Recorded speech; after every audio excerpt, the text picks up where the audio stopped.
So we're in Troop right now, and there's this RV that flipped. So we talked to Brent Dixon yesterday, Sheriff Brent Dixon, about what happened. And this RV flipped, and you can see in the middle, I'm going to flip it around this way so it's easier. You can see in the middle that there's a tree also that was in the middle of the RV. So this is kind of our first look of it at daylight. We saw it last night, but we do know that the homeowner, he was able to get out of the RV in time, so there were no injuries. But this is one of the many sites of damage I've seen driving through Troop this morning. Also, just kind of looking around this way, you can see that there's some trees that snapped and moved over to the side, so the debris is being cleaned up. But yeah, the biggest thing that we've seen so far here is this RV that flipped with the tree. Can you see? I'm gonna walk around so you can see that the tree is really in the middle of it. Yeah, it looks like a almost clean cut straight down the center of that RV. Now, was someone in that RV when it flipped? So Sheriff Dixon tells us that somebody was able to get out beforehand. So he was not injured.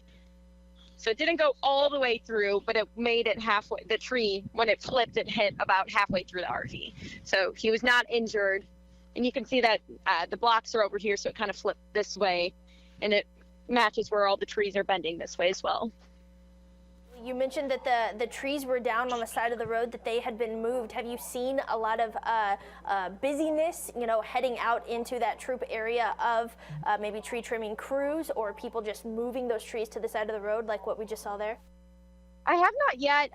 Right now, it looks like it's already been cleared up for what I drove through at least. And you can see it's not, they haven't picked it up, but it's just moved out of the road. But there's a ton of debris, and you can see it's fresh snaps off the top of the trees too, just walking around.